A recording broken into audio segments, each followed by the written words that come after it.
Bon, c'est parti pour une nouvelle vidéo. Let's go. Bon, eh bien c'est parti pour la deuxième vidéo sur on parle des pays et des réglementations.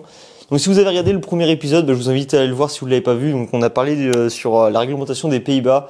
Et dans cette vidéo, comme c'est marqué dans le titre, on va vous parler de la réglementation, technique de pêche et nos observations sur la pêche qu'on a eu à effectuer au Danemark.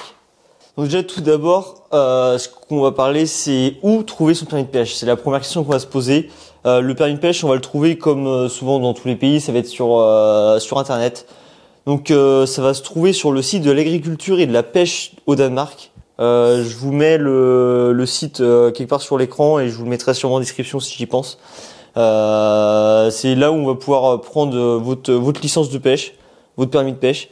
Donc ce qu'il faut savoir, c'est que chez eux, c'est différent que les autres pays. Enfin, en tout cas chez nous en France. Là-bas, on va prendre un permis de pêche global, donc qui est sur tout le pays. Donc que ça soit à l'année, à la semaine ou à la journée.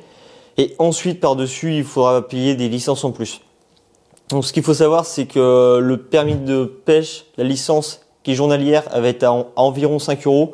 La licence qui va être pour la semaine, qui est hebdomadaire, elle va tourner autour de 17 € la semaine. Et si vous prenez la licence annuelle pour toute l'année, ça va être 25 € à peu près. Donc c'est une moyenne, parce que les prix, je crois, ils varient. Donc ça, c'est grossièrement pour le permis de pêche. Ensuite, à savoir, c'est que une fois que vous avez votre permis de pêche, c'est là où c'est compliqué à comprendre, c'est que vous avez des zones où il vous faut une adhésion, une autorisation de pêche, un peu comme la chasse. Si vous voulez, vous prenez votre permis de chasse, et ensuite vous payez des licences pour pouvoir chasser grossièrement des zones. L'idée, nous, je vais prendre l'exemple de nous quand on est arrivé au Danemark. Du coup, on s'est posé, on a regardé comment marchait la réglementation, on a pris notre permis de pêche du coup sur le site que je vous ai indiqué. Une fois qu'on a pris le site, on a vu qu'il y avait une licence à prendre, une autorisation de pêche sur la zone. Donc nous, on était sur Skilborg au Danemark, on a commencé.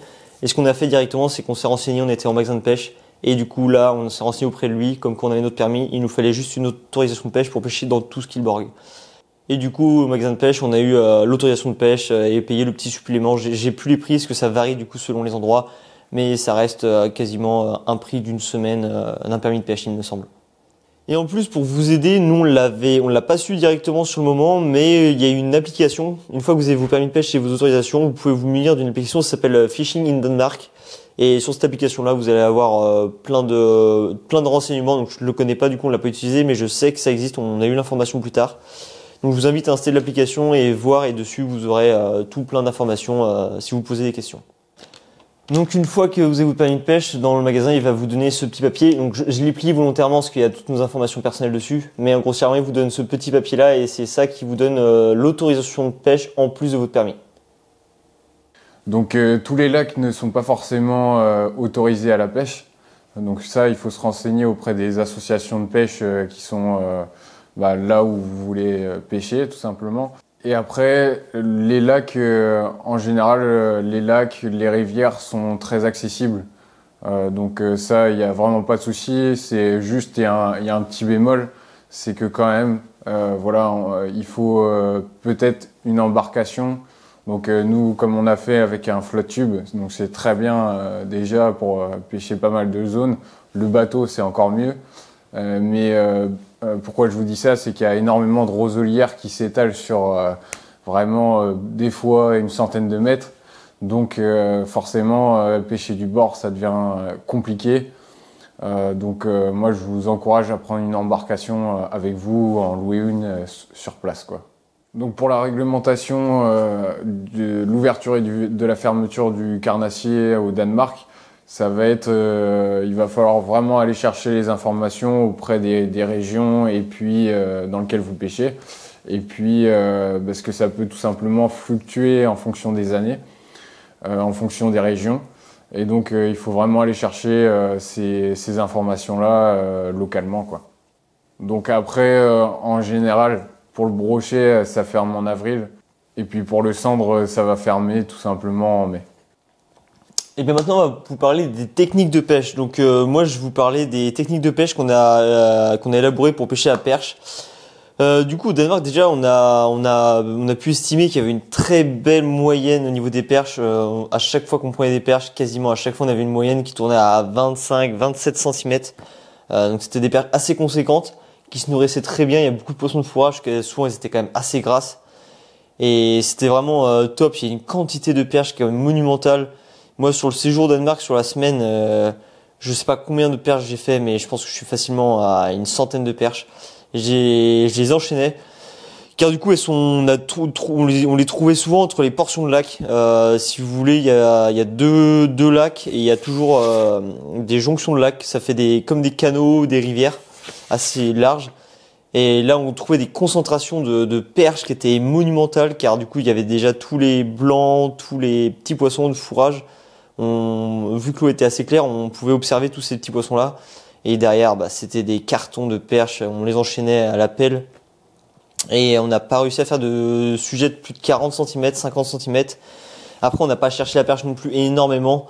Mais je pense que selon la saison, vu qu'on était sur la période forcément estivale, qui était l'été, en plein mois d'août, c'était beaucoup plus compliqué. Et par contre, dès qu'on était dans le lac en lui-même, on ne faisait aucune touche. Pourtant, on a poncé les lacs, mais on faisait aucune touche. Et par contre, dès qu'on s'approchait du coup des fameux jonctions de lac, là, par contre, c'était carton plein. À chaque fois, c'était de la touche et de la touche. Donc, si j'avais un conseil à vous donner pour la perche au Danemark, c'est que si vous y allez l'été, cherchez pas la pléno en plein milieu des lacs ou autre, sans expérience. Hormis si vous êtes avec un guide de pêche, lui, forcément, il vous emmènera sur des zones. Mais nous, ça nous a donné aucun résultat. C'est incroyable. Mais la perche, par contre, une moyenne impressionnante. Et même dans les magasins de pêche, on s'est fait renseigner. Et même eux disaient qu'il y avait des moyennes. C'était très simple quand même de faire des perches de plus de 40, voire 50. Sachant que nous, on a frôlé plusieurs fois les 40 cm avec plusieurs sujets. Après, pour la perche, du coup, j'utilisais beaucoup de petites têtes plombées. Donc souvent, j'étais plombé en 5 grammes, 7 grammes grand max, sur des profondeurs qui étaient généralement à 2-3 mètres de fond. Et souvent, du coup, je repérais les bandes de petits poissons. Souvent, on les voyait remonter en surface. Il y avait une très grosse activité. Et souvent, il y avait les chasses de perches de toute façon qui étaient très très visibles. Et du coup, j'avais beaucoup de coloris qui étaient blancs, chartreux ou orange. Et avec ces petites têtes plombées de 5 grammes, ça me faisait une petite nage assez planante sur le fond. Et je passais au milieu des bancs. Et je faisais naviguer mon leurre. Et c'était des touches et des touches. Et c'était super top comme pêche. Ensuite, j'ai essayé un petit peu avec des spinners de moyenne gamme. Sauf que le problème, c'est qu'il y a quand même pas mal de brochets. Et du coup, je me faisais quand même souvent éclater par les brochets. Alors que les petits leurres, généralement, j'étais pas embêté. C'était beaucoup de perches. Mais du coup, ce qu'il faut retenir au Danemark pour la perche, en tout cas période estivale, petites ailes plombées de 5, 7 grammes, des petits leurres de 3 à 6 cm, nage assez planante, et c'est top. Et là, vous allez avoir du résultat et vous allez juste kiffer. Donc moi, je vais aborder plutôt le brochet. Thomas a abordé beaucoup plus la perche, même si on a pêché quasiment pareil.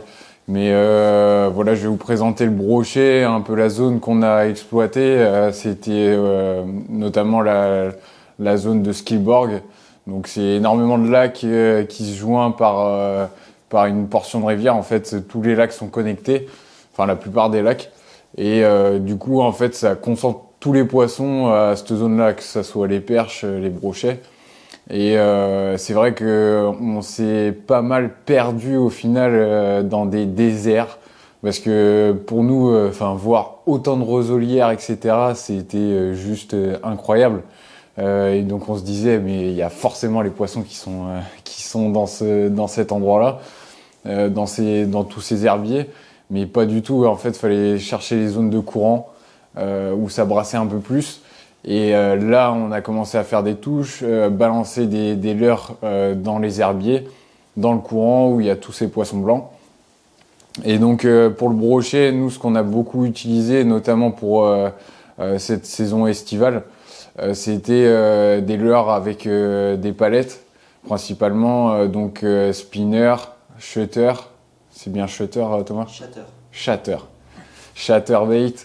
Et puis aussi, par exemple, des gros leurres souples avec des petites palettes collées derrière. Ça fonctionnait très très bien.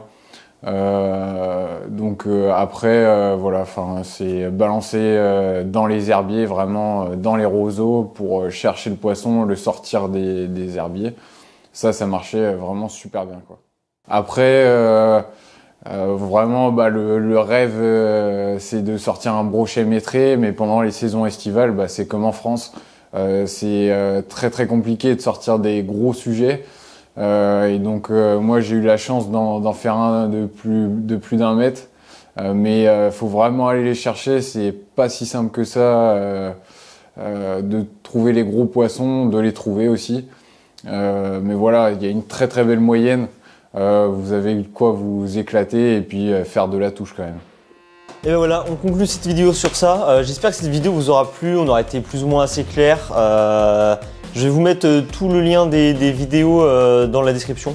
Donc il y a 3 vidéos sur le Danemark, donc ça peut vous aider en plus et surtout de voir les paysages magnifiques et tout. On a fait des magnifiques plans au drone, etc. Notamment le brochet maîtré de Polo qui était magnifique et tout, c'était incroyable. Donc voilà, j'espère que ça vous a plu, j'espère que vous avez aimé. N'hésitez pas à vous abonner, à lâcher un petit like, à commenter, ça aide au référencement. On cessera de le dire, mais c'est vrai que pour nous c'est hyper important pour les projets. Et puis voilà, et moi je vous dis à bientôt pour une prochaine vidéo. Allez, ciao!